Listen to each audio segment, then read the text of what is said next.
Pedro, acreditas que Zalazar, e agora, além da questão do passe, há também aqui a questão salarial, porque se percebe que o jogador já teve outras abordagens mais financeiramente mais atrativas. Achas que justifica ao Benfica perder a cabeça, quer do ponto de vista da compra do passe, quer depois em termos de teto salarial? Várias coisas sobre isto. Eu li esta notícia do Record, da exigência do salário milionário.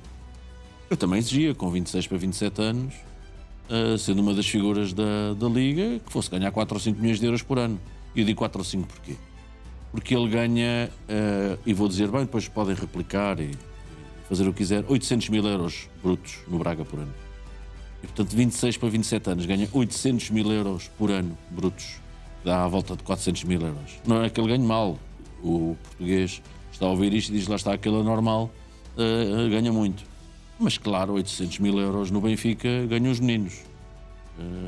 E nesse sentido, os meninos da formação, e um pouco mais o Sidney, ganham um bocadinho menos que isso, e esse tipo de jogadores. E, portanto, é evidente, se o Benfica quer um jogador com as características do Rodrigo Salazar, um jogador que se imponha, que faça golos e que traga para o Benfica aquilo que ele apresenta no Braga, que é outra coisa que podemos discutir, se ele nem se adapta, se pode ter este impacto na equipa do Benfica, é evidente que ele quer 4 ou 5 milhões de euros por ano. É evidente, quer dizer, isso é uma evidência, quer dizer, e colocado no teto mais alto. Porquê? Porque ele já teve para ir para o Zenit e na altura o Zenit dava-lhe isso, até um bocadinho mais, e ele vai ter que decidir a sua vida, porque já percebeu que o António Salvador permite a sua saída um bocado abaixo. Eu acho que ele permite por metade da cláusula, a cláusula é de 50, e portanto quererá fazer o contrato da sua vida. Não há outra coisa para analisar nestes termos. Por essas suas contas, o Benfica teria de triplicar-lhe o salário para conseguir contratá-lo? Então, triplicar ou mais. E deve fazê-lo, do teu ponto de vista? Tem muitos jogadores nessa ordem, dos 3 milhões brutos. Tem muitos jogadores do Benfica nessa faixa. Justificarias ser um dos jogadores mais bem pagos do plantel do Benfica, Zalazar? Eu não vou dizer aquilo que o Pedro disse, estamos a falar de futebol, mas acho que justifica. Salazar é para mim dos melhores futebolistas da Primeira Liga, diria mesmo que é depois, na minha modesta opinião, depois de alguns futebolistas dos 3 grandes, o melhor futebolista da Liga. Se não houvessem 3 grandes, para mim o melhor futebolista da Liga era Salazar.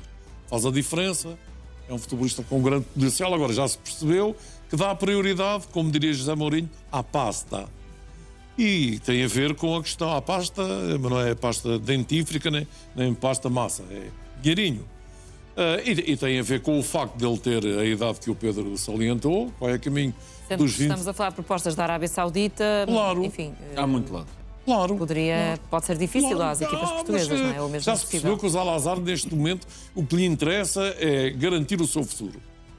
E amealhar o mais possível para ter um futuro tranquilo. Se vai jogar para o Al Ain, se vai jogar para o Al Hilal ou se vai para o Benfica, já é uma questão de números a entrar no lance. Percebo também que António Salvador peça aos clubes portugueses que estão interessados 30 milhões de euros. Clubes não, que é só o Benfica, que o Sporting desistiu. O Sporting passou logo. E tem um ano, o Sporting tem um ano. Sim. Enquanto lá para fora, para o estrangeiro, possa negociar o passe do jogador por metade do dinheiro, porque a leitura que ele faz é ele vai jogar lá para fora, não fica cá dentro e, portanto, eu não vou negociar um futebolista desta qualidade para, entre comas, um rival que vai trazer maior qualidade ao jogo. Portanto, percebo que se o Benfica quiser o futebolista, estou de acordo, tenho ouvido o que é que o Pedro tem dito sobre essa matéria de 23, 24 mais bónus, que chega a uma verba, mas se calhar até baixa dos 30 milhões de euros. Agora o futebolista faz-se valer, até porque já teve propostas, como o Pedro disse, de ir ganhar muitíssimo dinheiro para o futebol russo e isso não aconteceu. Pode ir outra vez para a Rússia, pode ir outra vez para a Arábia e agora é uma questão do Benfica resolver, se me perguntas. Mas o Benfica devia fazer um investimento nesse sentido para ter um futebolista desta qualidade. Completamente de acordo. Zalazar é um futebolista que faz a diferença. Até porque, Mário, nos últimos anos o Benfica investiu muito dinheiro em jogadores que vinham de campeonatos internacionais. Muitos deles não se afirmaram, não conseguiram dar o rendimento que era esperado. Neste caso, sendo um jogador do campeonato português, essa questão da adaptação, pelo menos em teoria, seria mais fácil de ultrapassar. Nesse sentido, seria uma aposta de menor risco, apesar de elevada financeiramente? A questão é essa. É um jogador que está habituado ao futebol nacional, portanto, iria certamente pegar destaque. O problema aqui do Zalazar é que o Zalazar criou expectativas na época passada, quando teve praticamente transferido, quando teve praticamente na mão um salário de 5 ou 6 milhões de euros para receber, e de um momento para o outro vê-se obrigado a regressar a Braga. E segundo o Pedro, com o compromisso de sair no final desta época. Claro.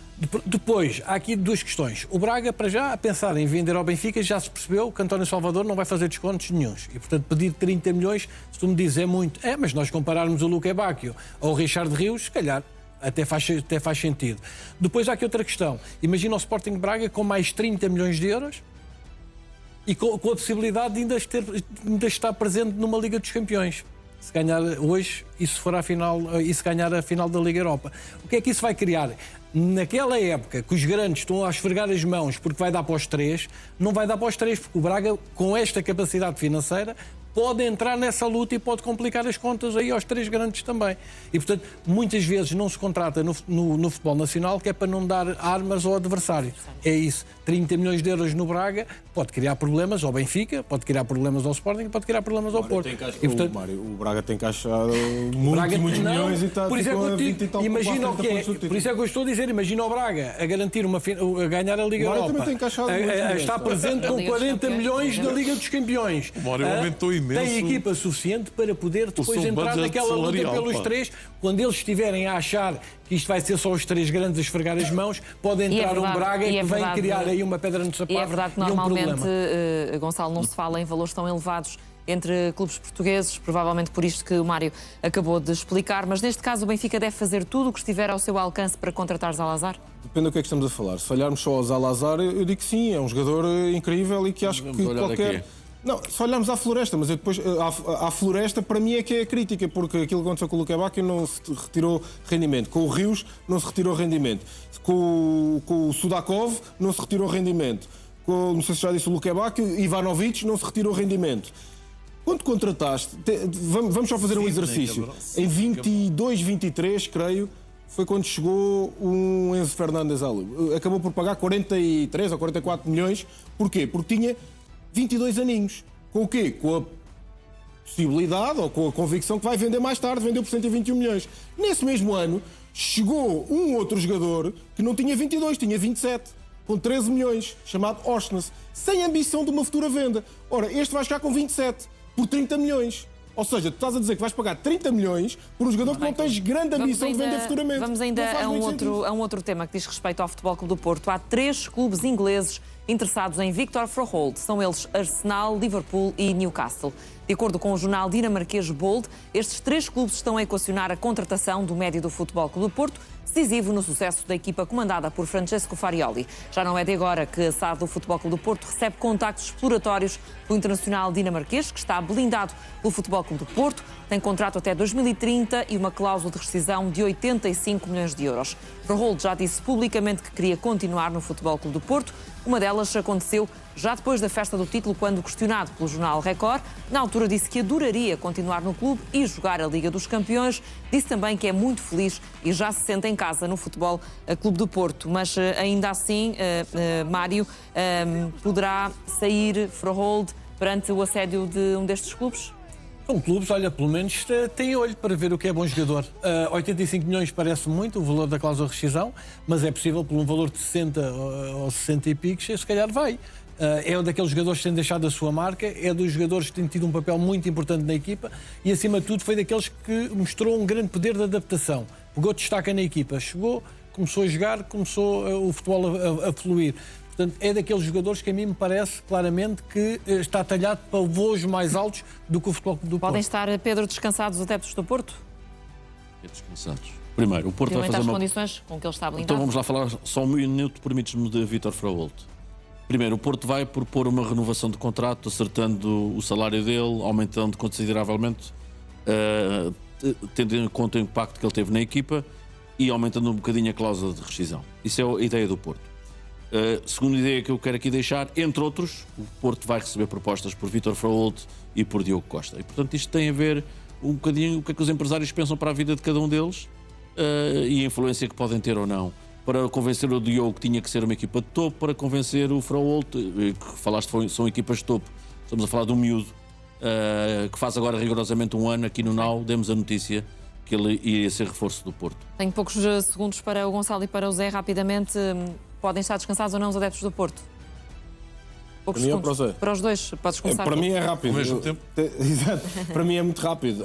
Acho que não podem estar descansados porque o Fraoldo lá está, tem o fator idade. Com 20 aninhos, depois daquilo que já provou, os 80 milhões ou 85 milhões podem não ser assim tão caros. Sendo que acho que o Copenhague ainda tem 10%, não é? Perante o assédio Também tem que destes avaliar clubes. isso. Não podem os adeptos do Futebol Clube do Porto, nem a sua SAD, nem o seu presidente, descansados, porque correm sérios riscos de perder, do meu ponto de vista, o melhor futebolista da época do Futebol Clube do Porto. Apesar de ter contrato até Muito bem, 2030. fica por aqui esta Liga na Obra.